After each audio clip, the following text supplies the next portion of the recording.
প্ৰিয় দৰ্শক, আজি পুনৰ আপোনাৰ বাবে ভগৱান হনুমানে আগবঢ়োৱা এটা বিশেষ বাৰ্তা আগবঢ়াব খুজিছো।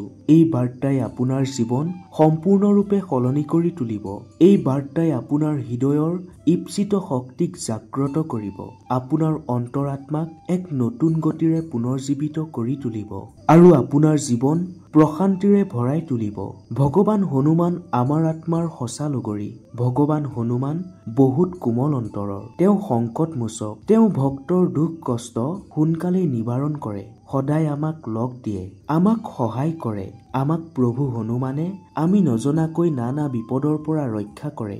কিন্তু ব্যস্ততাৰে ভৰা জীৱনত আমি প্ৰভু হনুমানৰ উপস্থিতি অনুভৱ কৰিবলৈও টান পাওঁ। বিপদৰ সময়তহে আমি বিচাৰো, প্ৰভু আমাক ৰক্ষা কৰা। হে হনুমান, আমাক বচোৱা বুলি স্মৰণ কৰো। প্ৰভু শ্ৰীৰামচন্দ্ৰৰ ভক্ত হনুমানৰ গুণ বৰ্ণনা কৰি 16 শতাব্দীত কবি তথা দাৰ্শনিক তুলসীদাসে হনুমান চালিচা ৰচনা কৰিছিল। মান্যতা অনুসৰি তুলসীদাসে ৰোগীয়া অৱস্থাত হনুমান চালিচা ৰচনা কৰিছিল আৰু এই চালিচাৰ ৰচনাৰ পিছতে তুলসীদাসে অবিশ্বাস্যভাৱে আৰোগ্য লাভ কৰিছিল। বজৰংবলীক প্ৰসন্ন কৰিবলৈ অধিকাংশ লোকে হনুমান চালিচা পাঠ কৰে। কিন্তু আজি আমি আপোনাৰ বাবে প্ৰভু হনুমানে দিয়া এনেকুৱা এক বাৰ্তা আগবঢ়াম, যি বাৰ্তাই আপোনাৰ সমস্ত দুখ পীড়া বিপদৰ পৰা আপোনাক মুক্তি দিব। গতিকে কমেণ্টত সম্পূৰ্ণ ভক্তিৰে জয় বজৰংবলী বুলি লিখি প্ৰভু হনুমানে আগবঢ়োৱা এই বাৰ্তাত ধ্যান দি শুনি যাওক। প্ৰিয় দৰ্শক, প্ৰভু হনুমানে আপোনাৰ বাবে আগবঢ়োৱা এই বাৰ্তা ভালদৰে শুনাৰ পিছত আপুনি বুজি পাব যে তেওঁ কেৱল আমাৰ ভগৱানেই নহয়, তেওঁ আমাৰ প্ৰকৃত মাৰ্গদৰ্শক আৰু আমাৰ একমাত্ৰ সাৰথি। প্ৰভু হনুমানে আপোনাৰ বাবে আগবঢ়োৱা সেই ৰহস্যময়ী তথা দিব্য বাৰ্তাক হৃদয়ংগম কৰিবলৈ আপুনি বাৰু সাজুনে? যদি সাজু, তেন্তে সম্পূৰ্ণ নিষ্ঠা তথা সম্পূৰ্ণ বিশ্বাসেৰে এই দিব্য বাৰ্তাটি শুনিবলৈ আপোনাক বিনম্ৰভাৱে অনুৰোধ জনালো। প্ৰিয় দৰ্শক, যদি আপোনাৰো হৃদয়ে প্ৰভু হনুমানৰ ভক্তিত লীন যাব বিচাৰে, তেন্তে কমেণ্টত সম্পূৰ্ণ ভক্তিৰে জয় হনুমান বুলি অৱশ্যেই লিখিব। আজিৰ এই বাৰ্তাটি শুনি আপুনি কেৱল অনুপ্ৰাণিত হোৱাই নহয়, আপোনাৰ আত্মাত এক নতুন জীৱনৰ সঞ্চাৰ ঘটিব। গতিকে দেৰি নকৰি প্ৰভু হনুমানে আগবঢ়োৱা সেই দিব্য বাৰ্তাটি শুনি আমাৰ জীৱনটো সুখ শান্তি আৰু আনন্দৰে ভৰাই তোলো আহক। প্ৰিয় দৰ্শক, প্ৰভু হনুমানে আপোনাৰ বাবে আগবঢ়োৱা এই বাৰ্তা শুনিবলৈ আপুনি এটা কাম কৰিব লাগিব। আপোনাৰ মোবাইল ফোনৰ স্ক্ৰীনত আপুনি নিশ্চয় দুটা নম্বৰ দেখা পাইছে, 1111 আৰু 1175। এই নম্বৰ দুটাৰ ভিতৰত যিকোনো এটা নম্বৰ আপুনি নিজৰ বাবে বাছনি কৰক আৰু প্ৰভু হনুমানে আপোনাক কি ক'ব বিচাৰিছে জানি লওক। আশা কৰো আপুনি ইতিমধ্যে যিকোনো এটা নম্বৰ বাছনি কৰিছে। যিসকল ভক্তই 1111 নম্বৰটো বাছনি কৰিছে, তেওঁলোকক হনুমানে কৈছে, তুমি মোৰ প্ৰিয় ভক্ত আৰু মই তোমাৰ সঁচা লগৰী। তেন্তে তুমি কিয় এই সংসাৰক লৈ চিন্তা কৰিছা? এই সংসাৰত আজি যিসকল তোমাৰ লগত আছে, তেওঁলোক তোমাৰ লগত তেতিয়ালৈকেহে থাকিব যেতিয়ালৈকে তুমি তেওঁলোকৰ কামত আহিবা।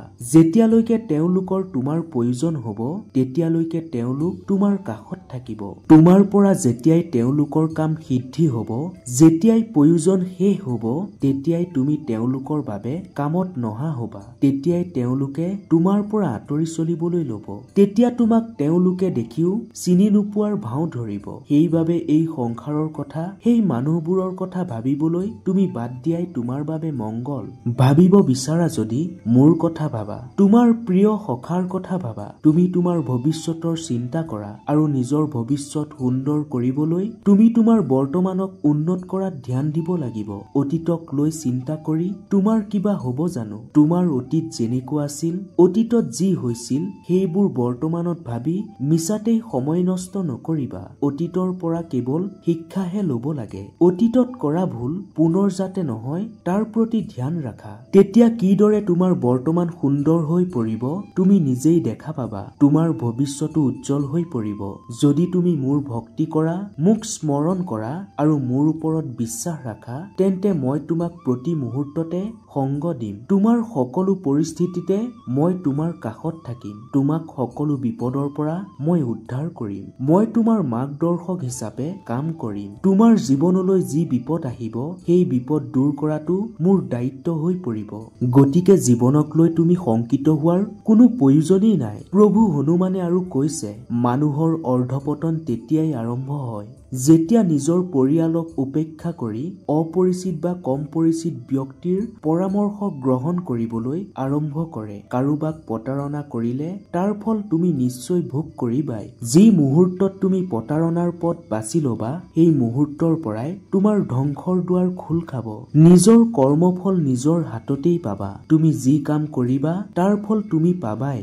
নিজৰ কামৰ ক্ষেত্ৰত কাৰোবাৰ সমৰ্থন নাপালো বুলিয়েই ভাঙি নপৰিবা। তোমাক কোনোবাই সমৰ্থন কৰক বা নকৰক, যদি নিজৰ যাত্ৰাৰ লক্ষ্য স্থিৰ থাকে তেন্তে মই তোমাক নিশ্চয় সংগ দিম। তোমাৰ ওপৰত হোৱা অন্যায় যদি তুমি হাঁহি মুখে সহ্য কৰা, তেন্তে তোমাৰ হৈ মই নিজেই অন্যায় কৰা ব্যক্তিজনৰ বিৰুদ্ধে পদক্ষেপ ল'ম। প্ৰভু হনুমানে কৈছে যে কোনো মানুহে কেতিয়াও নিজৰ সম্পদ, শিক্ষা আদিক লৈ অহংকাৰ কৰিব নালাগে। অহংকাৰৰ পৰা সদায় পতনহে হয়। সফলতা লাভ কৰিবলৈ হলে অহংকাৰ ত্যাগ কৰা আৰু মোৰ ভক্তিত লীন হৈ সফলতাৰ দিশে আগবাঢ়া। প্ৰিয় দৰ্শক, আপুনি যদি 1175 নম্বৰটো বাছনি কৰিছিল তেন্তে কমেণ্টত জয় হনুমান বুলি অৱশ্যেই লিখিব আৰু আপোনাক ভগৱান হনুমানে কোৱা এই কথাখিনি সদায় মনত ৰাখিব। দেখিব আপোনাৰ জীৱনটো সুন্দৰ হৈ পৰিব। যিসকল ভক্তই 1175 নম্বৰটো বাছনি কৰিছে তেওঁলোকক হনুমানে কৈছে, তুমি ইমান হতাশ কিয় হৈছা? আৰম্ভণিতে তুমি সফলতা লাভ নকৰিলা বুলিয়েই ভাঙি পৰাৰ কিবা প্ৰয়োজন আছে জানো? হে মোৰ পৰম ভক্ত, বিফলতা মানেই সকলো শেষ হৈ যোৱা নহয়। এই কথা সদায় মনত ৰাখিবা। বিফলতা হৈছে সফলতাৰ প্ৰথম খোজ। যি ব্যক্তিৰ জীৱনলৈ বিফলতা আহে সেই ব্যক্তিয়ে সকলোতকৈ বেছি শিক্ষা লাভ কৰিব পাৰে। তেওঁ সকলোতকৈ ডাঙৰ অনুভৱ কৰিব পাৰে। সফলতা কিদৰে অৰ্জন কৰিব পাৰি তেওঁ ভালদৰেই বুজি উঠে। সেইবাবে বিফলতাক লৈ কেতিয়াও চিন্তা নকৰিবা। যি প্ৰয়াস কৰে বা যি চেষ্টা কৰে তেওঁহে বিফল হ'ব পাৰে, কিন্তু যি প্ৰয়াস বা চেষ্টাই নকৰে তেওঁ বিফল বা সফল হোৱা একোৱে হোৱাৰ সুযোগ লাভ নকৰে। তেওঁ কোনো শিক্ষাও লাভ নকৰে। সেইবাবে তুমি সদায় চেষ্টা কৰি যোৱা। তুমি কষ্ট কৰা আৰু চাবা নিজৰ লক্ষ্যত উপনীত হৈছা। তুমি যদি একাগ্ৰতাৰে নিজৰ লক্ষ্যৰ দিশে আগুৱাই যোৱাৰ চেষ্টা কৰা আৰু মোৰ নাম জপ কৰি আগবাঢ়া তেন্তে বিশ্বাস ৰাখা সফলতা এদিন তোমাৰ ওচৰলৈ নিজেই ঢাপলিয়াই আহিব। ভগৱান হনুমানে আপোনাক আৰু কৈছে যে বেলেগৰ কথাত তুমি কেতিয়াও ধ্যান নিদিবা। মানুহে কি কব সেই কথা ভাবি শংকিত হোৱাৰ কোনো প্ৰয়োজন নাই। যি মানুহে বেলেগৰ কথাত বেছি গুৰুত্ব দিয়ে তেওঁ কেতিয়াও সঠিক ৰাস্তাত আগুৱাই যাব নোৱাৰে। তেওঁ সফল হ'ব নোৱাৰে আৰু তেওঁ মোৰ ভক্ত কদাপিও হ'ব নোৱাৰে। কিন্তু যিজনে নিজৰ অন্তৰাত্মাৰ কথা মতে আগবাঢ়ে তেওঁ সঠিক ৰাস্তা বিচাৰি পায়, তেওঁহে সফল হয়। তুমি অলপো ভয় নকৰিবা। মই সকলো সময়তে তোমাৰ লগতে আছো। এই সংসাৰত তুমি নিজকে কেতিয়াও অকলশৰীয়া বুলি নাভাবিবা। এয়া ঘোৰ কলিযুগ। এই কলিযুগত তুমি আপোন মানুহৰ পৰা একো আশা নকৰাই ভাল। আপোনবোৰে তোমাৰ দুৰ্বলতা সুযোগ লব। যদি তুমি কাৰোবাৰ পৰা কিবা আশা কৰা তেতিয়া তাৰ সলনি তুমি দুখহে পাবা। আশা কৰা যদি মোৰ পৰা আশা কৰা, বিচাৰা যদি তোমাৰ সখাৰ পৰা বিচাৰা, কাৰণ মইহে তোমাৰ আত্মাৰ সঁচা লগৰী। তোমাৰ কষ্ট আৰু মোৰ কৃপা হলেহে তোমাৰ জীৱন সুন্দৰ হৈ পৰিব।